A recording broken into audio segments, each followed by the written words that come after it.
আসসালামু আলাইকুম। ওয়ালাইকুম।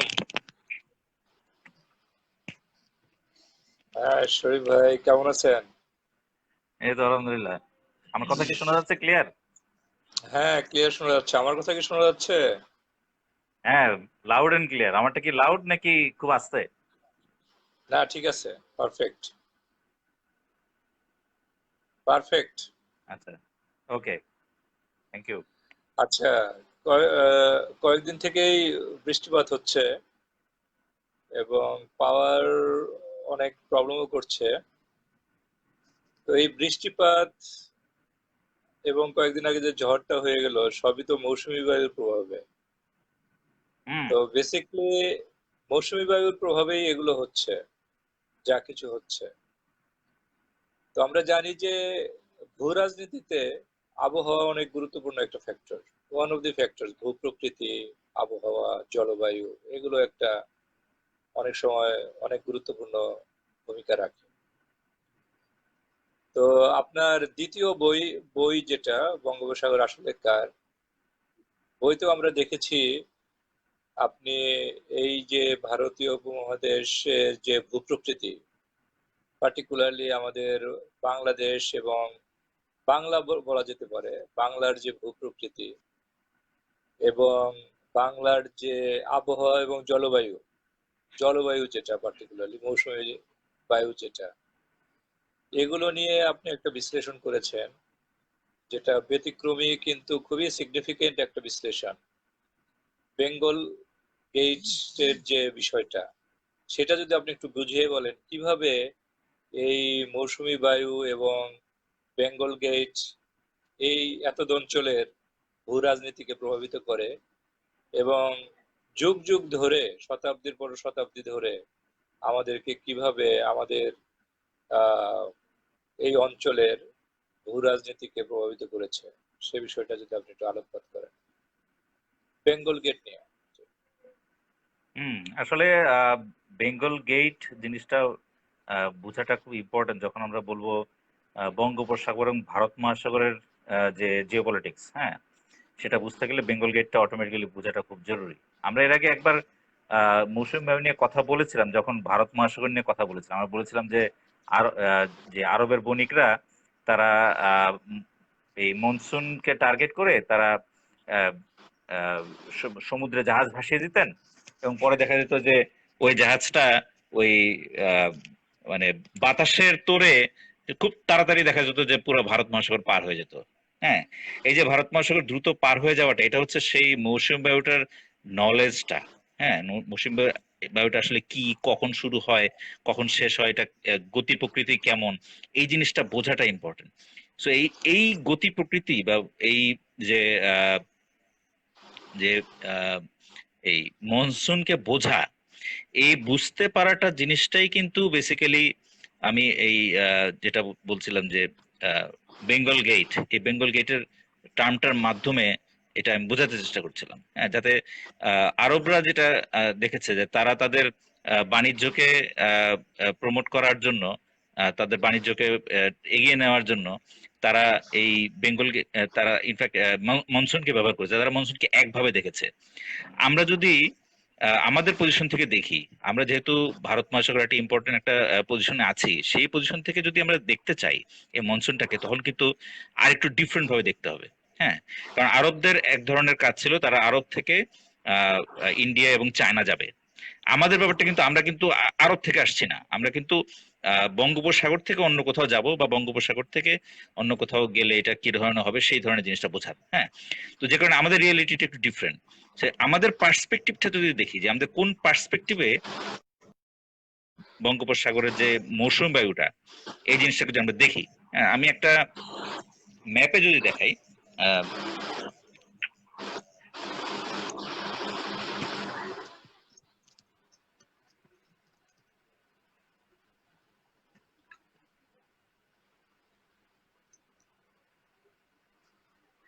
দেখা যাচ্ছে কি? জি,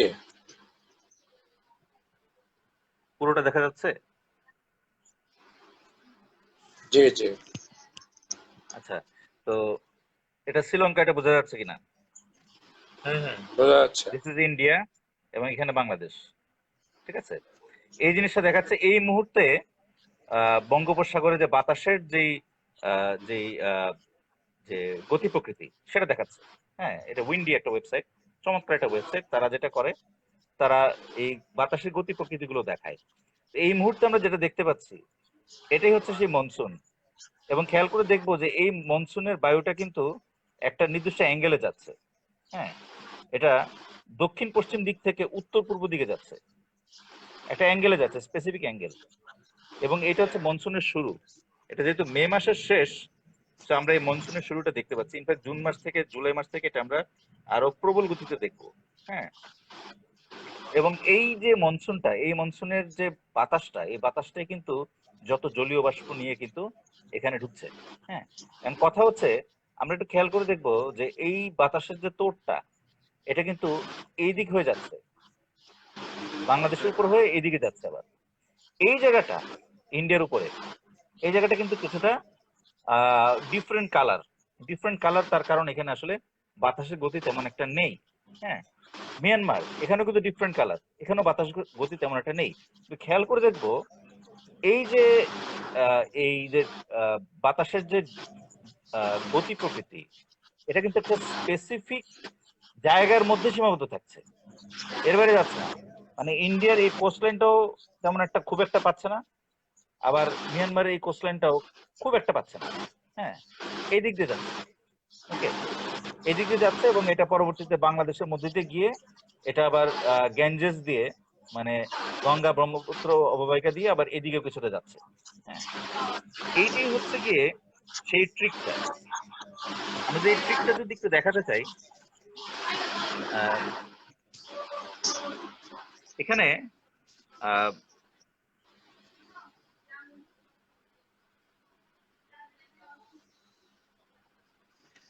এখানে এই সাউথ এশিয়ার ওভারঅল যে ফিজিক্যাল যে ইয়েটা, ভূপ্রকৃতি, এটা একটা ইম্পর্টেন্ট ব্যাপার, যেটার কারণে এই বাতাসটা এই বাঁকা হয়ে এদিকে যাচ্ছে শুধু। হ্যাঁ, একটা তো হচ্ছে বাতাসের বাঁকা গতি, আরেকটা হচ্ছে বাতাস এদিকেও যাচ্ছে না ওদিকেও যাচ্ছে না, সেটা আবার আরেকটা। এদিকে যাচ্ছে এই বাঁকা গতিতে, এটা কিন্তু আসলে আমাদের কিছু করার নেই, এটা সৃষ্টিকর্তা ঠিক করে দেওয়া।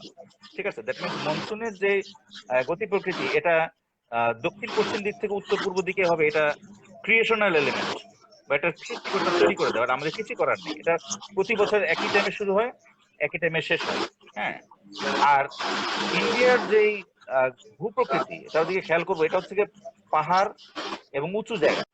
জায়গাটা ইন্ডিয়ার বেশিরভাগটা ইনফ্যাক্ট পাহাড় এবং উঁচু জায়গা, এবং মিয়ানমার ওইখানে কিন্তু পাহাড় উঁচু জায়গা, এখানে আরাকান পর্বত, মানে পূর্বঘাট পর্বত আছে। হ্যাঁ, তো যখন এই পর্বতগুলোতে যখন এই বাতাসটা বাধা প্রাপ্ত হয়, তখন কি হয়? তখন এই পর্বতের যে গোড়ায় যে জায়গাটা আছে, এই জায়গাটা বৃষ্টি হয়। মিয়ানমারও ঠিক তাই, এই পর্বতের গোড়ায় এই জায়গাটা বৃষ্টি হয়, কিন্তু পর্বতটা ক্রস করতে পারে না, কারণ পর্বতগুলো অনেক উঁচু। যেই কারণে আমরা দেখছিলাম যে বাতাসটা এই দিক দিয়ে সহজে যাচ্ছে, কিন্তু এই পাশে ঢুকছে না, ওই পাশে ঢুকছে না। তার কারণ হচ্ছে এই জায়গাগুলো উঁচু। উঁচু হওয়ার কারণে এইখানকার বৃষ্টি শুধুমাত্র কোস্টাল এরিয়া হচ্ছে। আর যেহেতু বাংলাদেশের জায়গাটা নিচু, এই জায়গাটা সমুদ্র সৈকতের কাছাকাছি, মানে বাংলাদেশ না বলে আমি বেঙ্গলকে বলি, বেঙ্গল মানে পুরো বাংলাদেশ এবং যে পশ্চিমবঙ্গ, উড়িষ্যা সহ জায়গাটা। হ্যাঁ, এই জায়গাটা পুরোটা কিন্তু নিচু, এবং একটা সেম টাইম যে গ্যাঞ্জেস, যে গঙ্গা ব্রহ্মপুত্র অববাহিকাটা, এই জায়গাটা কিন্তু নিচু। হ্যাঁ, তো যখন বাতাসটা এদিক দিয়ে ঢুকছে, তখন যেটা হচ্ছে, এই যে পাহাড়গুলো আছে, এটা হচ্ছে মেঘালয়ের পাহাড়, আর এটা হচ্ছে হিমালয় পাহাড়, হিমালয় পর্বত। তো এই মেঘালয় আর হিমালয়ে বাধাপ্রাপ্ত হয়ে তখন বাতাসটা গতি চেঞ্জ করে এইদিকে যাওয়া শুরু করে। এই জিনিসটাই কিন্তু আমরা সেই একটু আগে উইন্ডের ছবিটাতে, উইন্ডের যে ভিডিওটা, কারেন্টলি যেটা বাতাসের গতি প্রকৃতি, ঠিক এই জিনিসটা কিন্তু দেখাচ্ছে। এটা এইদিকে যাচ্ছে অ্যাঙ্গেলে, তারপরে বাংলাদেশের মধ্যে ঢুকছে, তারপরে এখানে বাধাপ্রাপ্ত হয়ে তারপরে এদিকে যাচ্ছে। এই যে বাধাপ্রাপ্ত যে হচ্ছে, যেখানে এটা বাধাপ্রাপ্ত হবে সেখানে এই বৃষ্টিটা হবে। যখন ইন্ডিয়ার এই কোস্ট লাইনের পাহাড়গুলোতে বাধাপ্রাপ্ত হয়, তখন বৃষ্টিটা এই এলাকায় হয়। যেমন চেন্নাই, ভুবনেশ্বর, বিশাখাপত্তনম, এই জায়গাগুলোতে প্রচুর বৃষ্টি হয়, কিন্তু ভিতরের অঞ্চলগুলোতে বৃষ্টি কিন্তু যাচ্ছে না, ভিতরের অঞ্চলগুলোতে বৃষ্টি যাচ্ছে না। আবার এখানেও ভিতরের অঞ্চলগুলোতে যেহেতু নিচু জায়গা, তো ভিতরের অঞ্চলগুলোতে খুব সহজে ঢুকে যাচ্ছে, সহজে ঢুকে গিয়ে এই পাহাড়গুলোতে বাধাপ্রাপ্ত হয়ে বৃষ্টিটা এখানে পড়ছে। দ্যাট মিনস বাংলাদেশ এবং বাংলা এই অঞ্চলটা বিপুল পরিমাণ বৃষ্টি পাচ্ছে, ন্যাচারালি বৃষ্টি, প্রচুর পরিমাণ বৃষ্টি এখানে পাচ্ছে। প্রথম কথা হচ্ছে এই যে মৌসুমী বায়ুটা, এটা একটা অ্যাঙ্গেলে এটা এই জায়গাটা ঢুকছে, প্রথম কথা। দ্বিতীয় কথা হচ্ছে এই পাশে এবং এই পাশে দুই পাশেই হচ্ছে পর্বত এবং উঁচু পাহাড়, যেটা কারণে এটা বাধাপ্রাপ্ত হয়ে মেঘগুলো অটোমেটিক্যালি এই ফানেলের মতন জায়গাটা দিয়ে ঢুকছে। আর এই জায়গাগুলোতে যে উপর যে উত্তরে পাহাড়গুলা, সেই পাহাড়গুলোতে বাধাপ্রাপ্ত হয়ে বৃষ্টিটা এখানে হচ্ছে। যেটা হচ্ছে এই যে এখানে কন্টিনিউয়াসলি মেঘগুলা শুধুমাত্র এই অল্প একটু জায়গা দিয়ে ঢোকাটা, এই জিনিসটাকে আমরা বলছি বেঙ্গল গেট। এটা হচ্ছে একটা গেটের মতন কাজ করছে, একটা গেট, এখানে একটা গেট, এখানে একটা গেট, এটা গেটের এক কাজ, এটা গেটের আরেক কাজ। এবং এটা দুটোর মাঝখান দিয়ে এই বাতাসটা যত জলবায়ু যতগুলো মেঘ আছে সব মেঘগুলো নিয়ে ঢুকছে এবং ঢুকে এখানে বৃষ্টিপাত ঘটাচ্ছে। এটা যত উপর দিকে যাচ্ছে বৃষ্টিপাত আস্তে আস্তে কমতে থাকে, ধীরে ধীরে কমতে থাকে। হ্যাঁ, এই যেখানে বড় যেই আহ নদী অববাহিকা যে তৈরি হয়েছে, এই অববাহিকা তৈরি হয়েছে কিন্তু বেসিক্যালি বৃষ্টির কারণে। প্রচুর বৃষ্টিপাত হওয়ার কারণেই কিন্তু এই জায়গাটাতে বড় বড় নদী তৈরি হয়েছে এবং নদীগুলো খুব ফ্ল্যাট, এবং নদীগুলো অনেকক্ষণ ধরে ধীরে ধীরে ধীরে ধীরে ধীরে ধীরে সমুদ্রে পড়ে। এবং যেহেতু ধীরে ধীরে সমুদ্রে পড়ে, এই অঞ্চলটায় এই নদীর পানি কিন্তু ব্যবহার করা যায়। যে জায়গাতে ধীরে ধীরে আহ, নদী আহ, নদীর পানি সমুদ্রে যায় না, সেখানে কিন্তু ব্যবহার করা ডিফিকাল্ট। দেখা যায় যে পাহাড়ের উপর বৃষ্টি হলো, তারপর হঠাৎ করে সমুদ্রে চলে গেল, খুব দ্রুত পানিটা সমুদ্রে চলে গেল। তো যখন দ্রুত পানিটা সমুদ্রে চলে যাবে, তখন কিন্তু সেচ কাজের জন্য ব্যবহার করাটা পানিটা পাওয়া যায় না। তো আমাদের এখানে কিন্তু যেটা হচ্ছে যে এই নদীগুলা যেহেতু সমতল অঞ্চলে প্রবাহিত, কাজে এখানে বৃষ্টি হওয়ার পরে এই পানিটা খুব ধীরে ধীরে ধীরে ধীরে প্রবাহিত হচ্ছে, এবং ধীরে প্রবাহিত হওয়ার কারণে এই অঞ্চলটা কিন্তু প্রচুর পানি পাচ্ছে তার সেচ কাজের জন্য। এখন এই যে আমরা তো মনসুনের কথাটা বললাম, এখন যখন মনসুন থাকে না বা যখন বাতাসটা উল্টো দিক থেকে আসে, তখন কিন্তু এখানে বৃষ্টি পাওয়া যায় না। হ্যাঁ, তখন যে বৃষ্টি পাওয়া যায় না, এটা কিন্তু ন্যাচারাল একটা পার্ট। এই যে বৃষ্টি পাওয়া যায় না, এখন ওই সময়টা তখন তাহলে মানুষ কি করবে? তখন যে এই নদীর যে উত্তর দিকে যে পাহাড় থেকে, এই পাহাড় থেকে তখন বরফ গলে তখন পানি আসে, তখন কিন্তু পানি খুব অল্প আসে। এখন প্রশ্নটা হচ্ছে এই অল্প পানি দিয়ে এখানকার মানুষ জীবিকা নির্বাহ করতে পারবে কি পারবে না, এটা হচ্ছে ম্যানেজমেন্ট ইস্যু। এই ম্যানেজমেন্টটাতে একটা বিরাট প্রবলেম করা হয়েছে যখন ভারত এই গ্যাঞ্জেসের উপর একটা বড় একটা বাঁধ দিয়ে ফেলেছে। হ্যাঁ, একটা বাঁধ দিয়ে এই নদীর প্রবাহটা বন্ধ করে ফেলেছে, ফারাক্কা বাঁধ। হ্যাঁ, তো ফারাক্কা বাঁধ যখন দিয়েছে, তখন যে নদীর যে ন্যাচারাল প্রবাহটা ছিল, ন্যাচারাল গতিপথ ছিল, এই গতিপথটা বাধাপ্রাপ্ত হয়েছে। হ্যাঁ, এবং মানুষ যেটা করেছে, এই অঞ্চলের মানুষ নিজের সুবিধার জন্য এই কাজগুলো করেছে। এবং আরো অনেকগুলো নদীতে এখানে বাদ দিয়েছে, এখানে তিস্তা নদীতে বাদ দিয়েছে, বরাক নদীতে বাদ দেওয়ার প্রকল্প করছে। বাংলাদেশের ৫৭টা নদীর উপরে ইন্ডিয়া বাদ দিয়েছে। হ্যাঁ, তো এই বাঁধ দিয়ে কাজ করার ফলে যেটা হয়েছে, ন্যাচারালি এই জায়গাটায় যেই সিস্টেমটা ছিল, এই সিস্টেমটা বাধাপ্রাপ্ত হয়েছে। তো অনেক সাউন্ড হচ্ছে বোধহয়, আমার এখানে সাউন্ড শোনা যাচ্ছে, আহ, প্রচুর ব্যাকগ্রাউন্ড সাউন্ড হচ্ছে, আচ্ছা, ফ্যানটা আমি অফ করে দেখি। প্রচুর ব্যাকগ্রাউন্ড সাউন্ড হচ্ছে বারবার।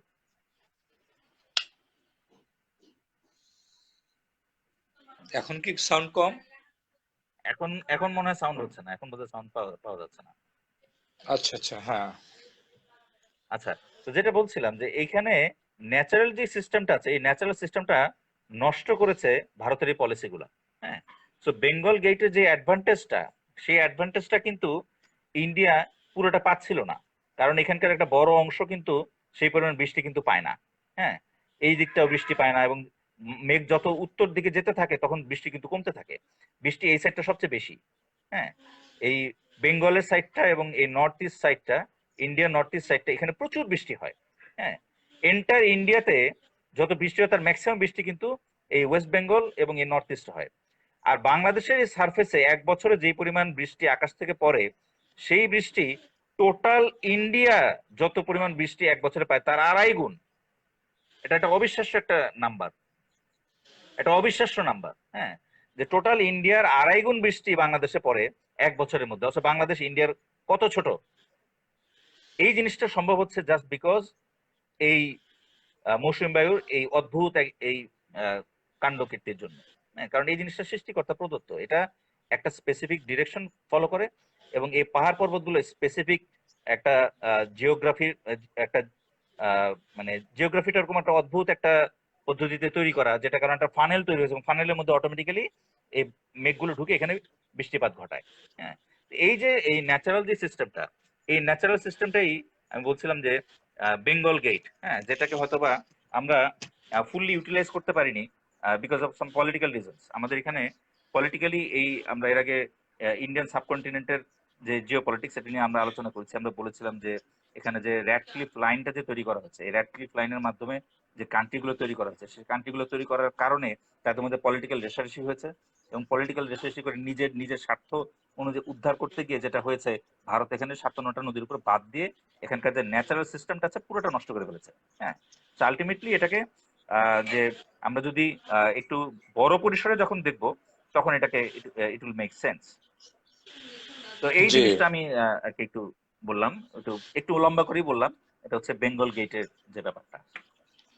জি তো এই বেঙ্গল গেটের যে মেকানিজমটা, এটা তো আপনার আহ, যুগ যুগ ধরে, শতাব্দীর পর শতাব্দী ধরে বেঙ্গলকে গুরুত্বপূর্ণ একটা ভূ রাজনৈতিক আপনার আহ, আহ, একটু আমি আমি যদি আরেকটু জিনিস অ্যাড করি এখানে, জি এই যে জি বৃষ্টি হওয়াটা, এখানে বৃষ্টি হওয়াটা এটা হচ্ছে স্বাদু পানি, একটু খেয়াল রাখতে হবে।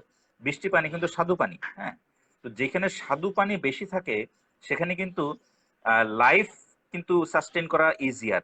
হ্যাঁ, এবং রাইট যেখানে এখানে প্রচুর পানি থাকার কারণে কিন্তু এই শুধুমাত্র গঙ্গা ব্রহ্মপুত্র অববাহিকাতে 60 কোটির উপরে মানুষ থাকে, মোর দেন 60 crore পিপল, শুধুমাত্র এই অল্প একটু জায়গা যেটা গ্যাঞ্জেস ব্রহ্মপুত্র অববাহিকা, গঙ্গা ব্রহ্মপুত্র অববাহিকা, এই এতটুকু জায়গায় বাস করে। বাংলাদেশ হচ্ছে তার মধ্যে অ্যারাউন্ড 17 কোটির মতন। হ্যাঁ, টোটালটা জি মিলে প্রায় 60 কোটি, 60 কোটি মানুষ। এটা কিন্তু এই পানির কারণে পসিবল হচ্ছে, আকাশ থেকে জি জি বৃষ্টির মাধ্যমে। এবং এই কারণেই কিন্তু এখানে এত বেশি মানুষ সাস্টেইন করে, এবং আলটিমেটলি জিও পলিটিক্যালি ইম্পর্টেন্ট মানুষের বেশি থাকার কারণে। এটা আমরা এর আগে আলোচনা করেছি, যেখানে চায়না এবং India important because of big market, more people. জি সেটাই। এটা তো অনেক আগে থেকেই এই এলাকা উপর নির্ভরশীল ছিল অর্থনীতি। যেমন আমরা আওরঙ্গজেবের আমলে আপনি আপনার বইতে উল্লেখ করেছেন, তখনও তার যে বিশাল সেনাবাহিনী এবং যে তার মূল যে রেভিনিউ, সেটা আসতো হচ্ছে বেঙ্গল থেকে। এবং ব্রিটিশ যখন উপনিবেশ এখানে ছিল, তখনও রিসোর্স বেসিকলি এখান থেকেই তারা রিসোর্স পুল করতো, এবং সবারই সেন্টার অফ অ্যাটেনশন ছিল এই বেঙ্গল। এবং আপনি যেটা যথার্থই বলেছেন যে রেড ক্লিফ লাইন দিয়ে বেঙ্গলকে ডিভাইড করে এই শক্তিটাকে খর্ব করার একটা হীন প্রচেষ্টা আমরা দেখেছি আমাদের হিস্ট্রিতে। তো এই পর্যায়ে আমি আপনাকে অনুরোধ করব, আহ, বেঙ্গল মানে বাংলা মানে বে অফ বেঙ্গল এবং এর যে এই যে অঞ্চলটা, এই অঞ্চলটার ভূরাজনৈতিক ভাবে কেন গুরুত্বপূর্ণ, এটা একটু কাইন্ডলি আপনি যদি ব্যাখ্যা করেন একটা অংশ বলেন। একটু আগে আমি যেটা বলছিলাম অলরেডি, যে এই জায়গাটার যে এখানে মানুষ সাস্টেন করার ব্যাপারটা, এখানে বেশি মানুষ যেহেতু সাস্টেন করবে, এখানে রিসোর্স তার মানে বেশি। হ্যাঁ, সবচেয়ে বড় রিসোর্স হচ্ছে ওয়াটার। হ্যাঁ, স্বাদু পানি, স্বাদু পানি যেখানে বেশি থাকবে সেখানে মানুষের জীবন সাস্টেন করা সহজ। হ্যাঁ, সেখানে ইকোনমি বড় করা যাবে, সেখানে অনেক কিছু তৈরি করা যাবে, কারণ মানুষের বেশি হাত থাকা মানেই এখন আমরা জানি বেশি ইন্ডাস্ট্রি তৈরি করা যাবে। এটা আমরা কিন্তু এখন বুঝি, একটা সময় কিন্তু আমরা সবসময় কিন্তু আহ, বিভিন্ন রচনা লিখেছিলাম যে জনসংখ্যা বেশি মানে হচ্ছে সমস্যা। হ্যাঁ, অথচ এখন কিন্তু ইন্ডিয়া আর চায়না কিন্তু জনসংখ্যার কারণেই কিন্তু ইম্পর্টেন্ট। এটা কিন্তু আমরা এখন সবসময় কিন্তু কথা বলছি যে সবচেয়ে বেশি জনসংখ্যা যেখানে, সেখানে তার মানে হচ্ছে জনসংখ্যা মানে হচ্ছে রিসোর্স। হ্যাঁ, সেখানে বেশি মানুষ, একটা মানুষ মানে দুইটা হাত। হ্যাঁ, সে 100 কোটি মানুষ মানে 200 কোটি হাত। So that is resource. So এই রিসোর্সটা হবে যখন এই মানুষগুলো ওখানে সাস্টেইন করতে পারবে, একটা জায়গা যখন সাস্টেইন করতে পারবে। পানি ছাড়া এখানে সাস্টেইন করা সম্ভব না। এই জন্য আমি শুরু করেছিলাম বেঙ্গল গেট দিয়ে, যেখানে মানুষ, অনেক মানুষ সাস্টেইন করতে পারে। That is why it's a place where many people can live. এবং বেশি মানুষ এখানে থাকতে পারে, বেশি রিসোর্স, এই কারণে এটা বড় মার্কেট এবং জিও পলিটিক্যালি ইম্পর্টেন্ট। হ্যাঁ, এবং গ্লোবালি এই ইন্ডিয়া এবং চায়না, এই দুইটা জায়গায় মিলে এবং আশেপাশের গ্রেটার অঞ্চলটা মিলে প্রায় 40% of the world's population, which is huge. হ্যাঁ, তো যে এইটা, এই পপুলেশনটা, এটা একটা ইম্পর্টেন্স তৈরি করেছে। এটা এটা সবসময় তৈরি করেছে। বাট এখন আমরা যদি আরেকটু যদি দেখি যে রিসেন্ট টাইমের জিও পলিটিক্স, এটাকে আমরা চায়না নিয়ে কথা বলেছিলাম। চায়না নিয়ে আমরা কথা বলেছিলাম যে চায়না যখন তার শক্তিটাকে যখন দেখানো শুরু করলো, তখন কিন্তু China has become very important. এবং চায়না যখন তার এটা হচ্ছে চায়না, হ্যাঁ দেখা যাচ্ছে কি, হ্যাঁ চায়না। তো চায়নার যখন নর্দার্ন বর্ডারটা, যে গ্রাউন্ডের যে বর্ডারটা, সেই গ্রাউন্ডের বর্ডারটা যখন ওপেন, যখন মানে আর কি ফ্রি হয়ে গেল, যখন সোভিয়েত ইউনিয়নের পতন হলো, তখন তো তার ল্যান্ড বর্ডারে কোনো শত্রু নাই। তো তখন আর 35 লক্ষ সোলজার তার রাখার দরকার হয় না। হ্যাঁ, এবং তখন কিন্তু চায়না তার নেভি ডেভেলপ করা শুরু করে তার ইকোনমিকে প্রোটেক্ট করার জন্য। তার ইকোনমি কিন্তু বেসিক্যালি ওয়েস্টার্নরাই কিন্তু প্রমোট করেছে। ওয়েস্টার্নরা চায়নাতে ইন্ডাস্ট্রি করেছে তাদের লো কস্ট প্রোডাকশনের জন্য, এবং সেই লো কস্ট প্রোডাকশনের ইন্ডাস্ট্রি এস্টাবলিশ করতে করতে চায়না এখন প্রচুর পয়সার মালিক হয়েছে। এবং সেই পয়সার মালিক হওয়ার এট দ্য সেম টাইম, তার যেহেতু ল্যান্ড বর্ডারে কোনো আর্মি নাই, সে এখন সে চিন্তা করছে যে তার যেই ইন্টারন্যাশনাল যে বাণিজ্যগুলো, সেই বাণিজ্যগুলোকে তার এখন মিলিটারি দিয়ে প্রোটেক্ট করতে হবে। দ্যাট মিনস নেভাল শিপ দিয়ে তাকে প্রোটেক্ট করতে হবে, যেটার কারণে তার যে জ্বালানির যে সাপ্লাই মিডল ইস্ট থেকে, সেটাকে প্রোটেক্ট করার জন্য। এবং এবং আফ্রিকা থেকে তার যে যে র মেটেরিয়াল গুলো আসছে, খনিজ সম্পদ গুলো আসছে, সেই খনিজ সম্পদ গুলো, রুট গুলোকে প্রোটেক্ট করার জন্য চাইনিজরা ভারত মহাসাগরে এসে হাজির হচ্ছে। এবং ভারত মহাসাগরে যখন চায়না তার ইনফ্লুয়েন্স বৃদ্ধি করা শুরু করছে, তখন কিন্তু অটোমেটিক্যালি এন্টায়ার ভারত মহাসাগরের গুরুত্ব বেড়ে গেছে। এটা আমরা অলরেডি ডিটেলস ডিসকাশন করেছি ভারত মহাসাগরের যখন ভূ রাজনীতি নিয়ে আমরা কথা বলছিলাম, দুটা পার্টি আমরা কথা বলেছি। হ্যাঁ, তো এটার মধ্যে আমি আপাতত এতটুকু আমি বলতে চাচ্ছি। তো চায়নার কারণেই এই বঙ্গোপসাগরটা ইম্পর্টেন্ট। চায়নার কারণে আরব সাগরটা আগেও ইম্পর্টেন্ট ছিল, এখন আরো বেশি ইম্পর্টেন্ট হচ্ছে। হ্যাঁ, চায়না যেহেতু এখানে এই জায়গাতে তার ইনফ্লুয়েন্স তৈরি করতে চাচ্ছে, দ্যাট ইজ ওয়াই এই জায়গাগুলো এখানে ইম্পর্টেন্ট হয়ে গেছে। কারণ এই দুটো সাগরই কিন্তু চায়নার যেই যে ট্রেড রুটটা, এই মিডল ইস্টের সাথে এবং ইউরোপের সাথে তার যে ট্রেড রুটটা, যেটা শ্রীলঙ্কা হয়ে মালাক্কা হয়ে চায়না যাচ্ছে, এই ট্রেড রুটটার ঠিক পাশেই হচ্ছে বঙ্গোপসাগর এবং আরব সাগর। বঙ্গোপসাগরের দেশ হচ্ছে বাংলাদেশ, আরব সাগরের দেশ হচ্ছে পাকিস্তান। ঠিক আছে, যে কারণে চায়না পাকিস্তানের সাথে সম্পর্ক ভালো করছে, এট the same time say Bangladesh, Myanmar, তাদের সাথে সে সম্পর্ক ভালো করার চেষ্টা করছে। সে যেটা চাইছে যে এইখানে ইম্পর্টেন্ট অঞ্চলগুলোতে তার বন্ধু তৈরি করা, plus at the same time সে এভাবে চিন্তা করছে যে এই মালাক্কা স্ট্রেট, মালাক্কা প্রণালী, যেখানে সিঙ্গাপুর রয়েছে, সিঙ্গাপুর আমেরিকার ফ্রেন্ড, এবং আমেরিকার এখানে নৌঘাঁটি আছে।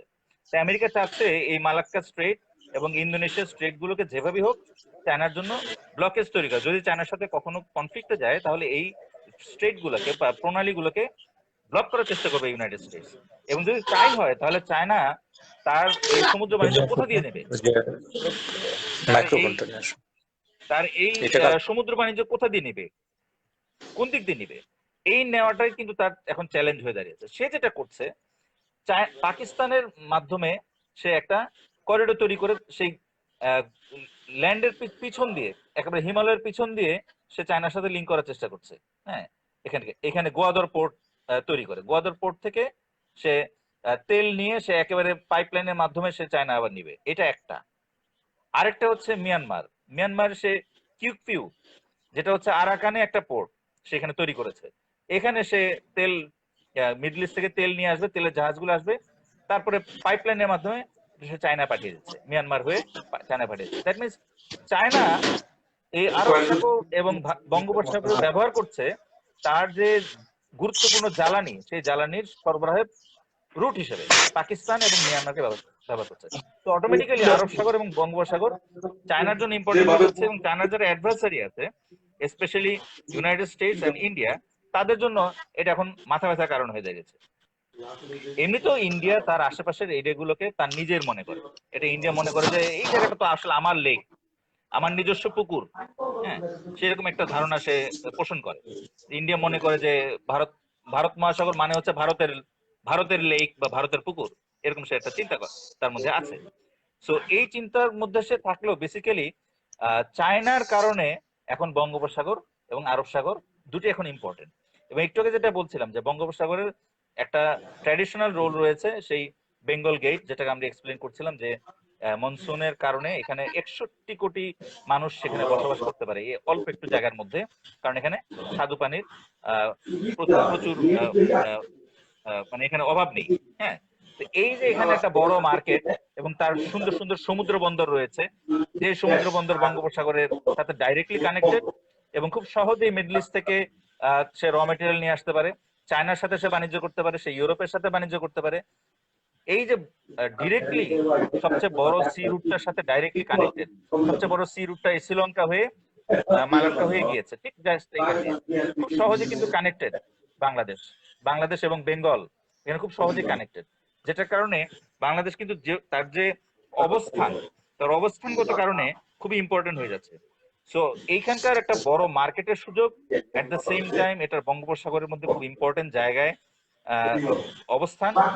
এটার সাথে যখন আমরা চায়নার ইনফ্লুয়েন্স তৈরি করার যে চেষ্টাগুলো, সেটাকে যখন আমরা অ্যাড করবো, সবগুলোকে যখন যোগ করব, তখন দেখবো যে বঙ্গোপসাগরের ইম্পর্টেন্স অনেক বেড়ে গেছে। তো আজকে মিয়ানমার নিয়ে খুব বেশি একটা কথা বলবো না। মিয়ানমার নিয়ে আহ, কথা বলার জন্য আমরা আশা করা যে আমরা আরেকটা সেপারেট আমরা সেশন রাখবো। বাট মিয়ানমারও এখানে একটা পার্ট রয়েছে, যদিও এখানে খুব বড় ইনফ্লুয়েন্সিয়াল পার্ট তার না। বাট যেহেতু সে বাংলাদেশের পাশে এবং বঙ্গোপসাগরের পাশে আছে এবং একটা বড় কোস্ট লাইন তার আছে, তো তার এখানে একটা রোল প্লে করার একটা ব্যাপার আছে। মানে এই রোলটা হয়তো বা লিডিং রোল না হতে পারে, but still it is a role in need. আমরা হয়তো মিয়ানমার নিয়ে ভবিষ্যতে আরেকদিন কথা বলবো। তো এটা মোটামুটি একটা আইডিয়া আমি দিলাম যে বাংলাদেশের এই অবস্থানটা বঙ্গোপসাগরে কেন ইম্পর্টেন্ট হয়ে গেছে এবং বঙ্গোপসাগরটা কেন ভারত মহাসাগরের পার্ট হয়ে ইম্পর্টেন্ট হয়ে গেল। আচ্ছা, ধন্যবাদ শরীফ ভাই। আচ্ছা, আমাদের যারা ভিউয়ার আছে তাদের উদ্দেশ্যে বলি, আমি আসলে বাসার বাইরে আছি, যার জন্য পরিবেশটা আসলে অনেক সময় সহায়ক হচ্ছে না আলোচনার জন্য। তারপর আমরা চেষ্টা করছি, পার্ট অফ রিয়েলিটি। আরেকটা বিষয়ে যদি একটু আপনি, রাইট, আরেকটা বিষয় যেটা হচ্ছে যে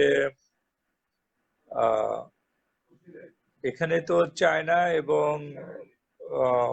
ইন্ডিয়া দুটোই বেশ গুরুত্বপূর্ণ। এখন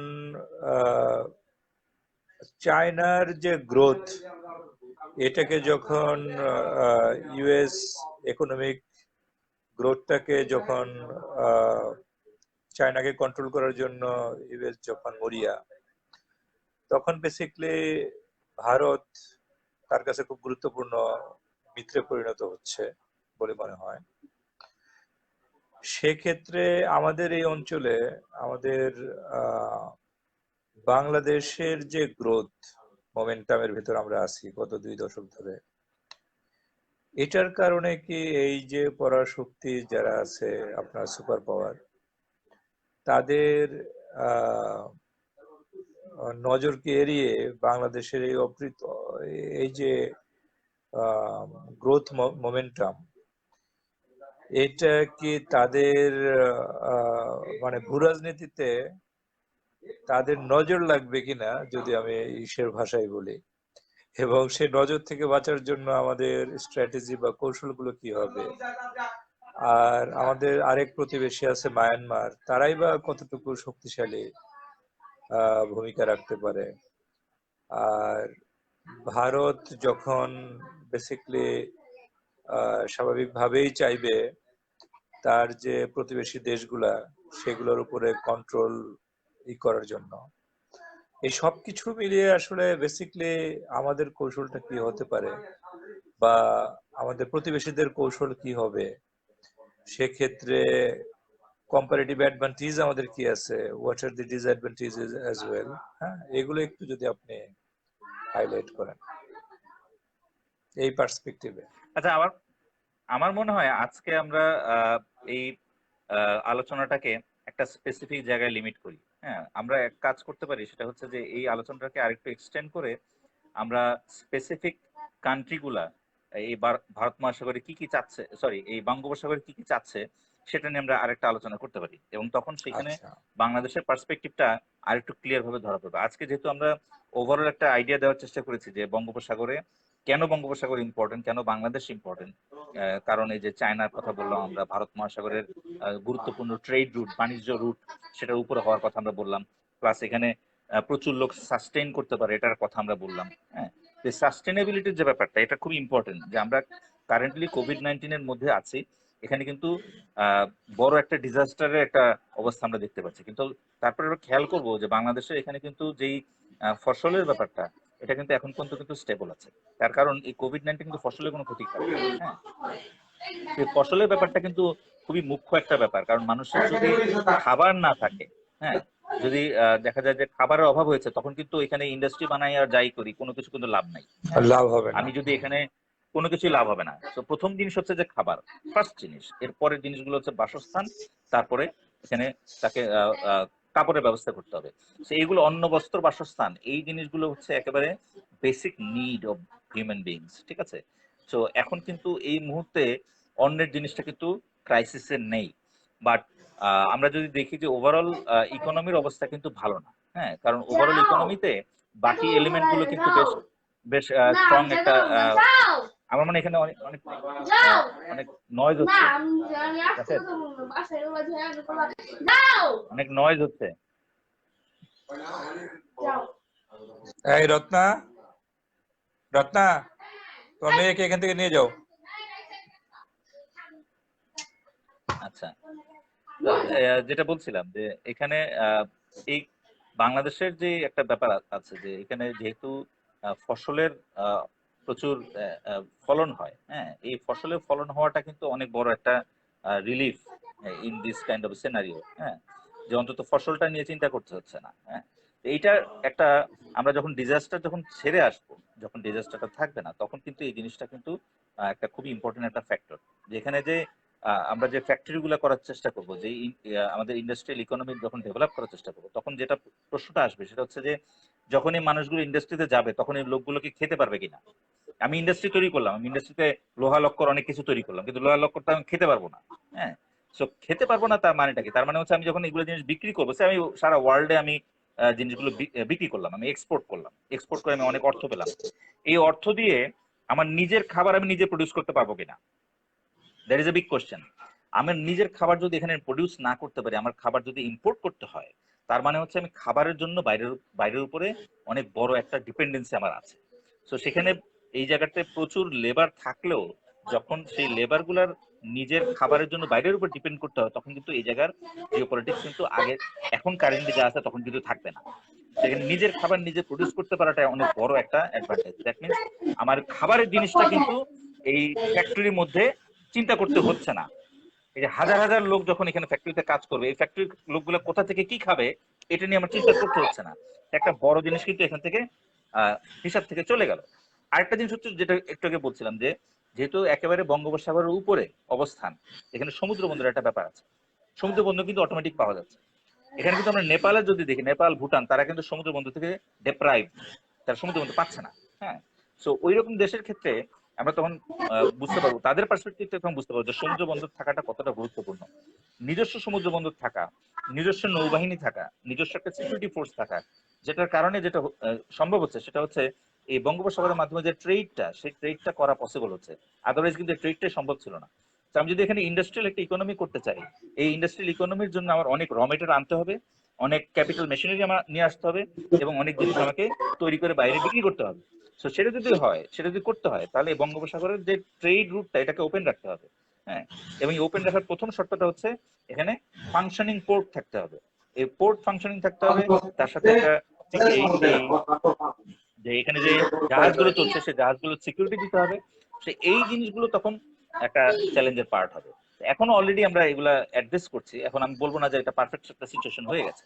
এখন এই জিনিসগুলো হিসাবের একটা পার্ট। এই হিসাবটা যখন করতে হবে তখন কিন্তু আশেপাশের দেশগুলোকে হিসাবে আনতে হবে। এই জিনিসগুলোকে যখন বাংলাদেশ যখন তার নিজের পোর্ট ডেভেলপ করবে, সেই পোর্টে সে কার ইনভেস্টমেন্ট নিয়ে আসছে, যখন সেই পোর্টকে প্রোটেক্ট করার জন্য, যখন সেই বাণিজ্য রুটকে প্রোটেক্ট করার জন্য নৌবাহিনী তৈরি করছে, সেই নৌবাহিনীর জাহাজ সে নিজে সে তৈরি করছে নাকি বাইরে থেকে নিয়ে আসছে, অথবা টেকনোলজি সে বাইরে থেকে নিয়ে আসছে কিনা, কোথা থেকে কিনছে, কার থেকে কিনছে, এই জিনিসগুলো তখন ইম্পর্টেন্ট হয়ে যাচ্ছে। তার নেইবাররা তখন সেটাকে কিভাবে দেখছে।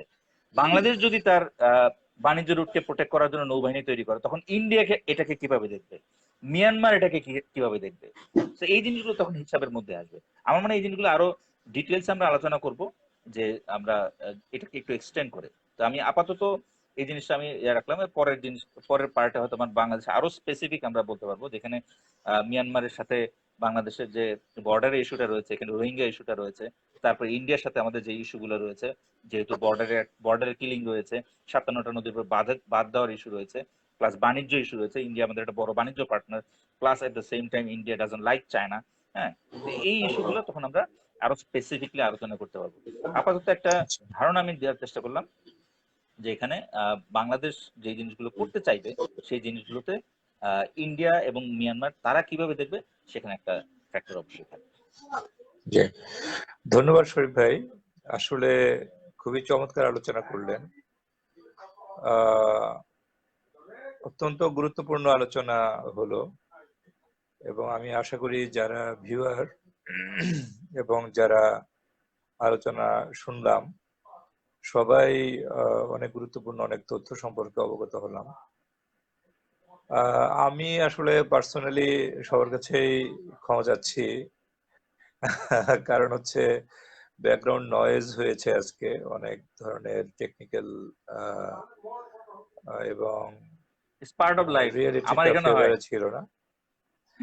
আমার তো এখানে হয়, এর আগের পার্টগুলোতে আমার এখানে প্রচুর নয়েজ হয়েছে। কিন্তু আমি আশা করি আলোচনার যে গুরুত্ব এবং সেটা সবাই আপনারা অনুধাবন করবে, এবং পরবর্তীতে এই আলোচনাকে আমরা আরো এগিয়ে নিয়ে যাব, সেখানে আপনারা অংশগ্রহণ করবেন। সবাইকে ধন্যবাদ এবং কৃতজ্ঞতা জানিয়ে আজকের আলোচনা শেষ করছি। আসসালামু আলাইকুম। আসসালামু আলাইকুম।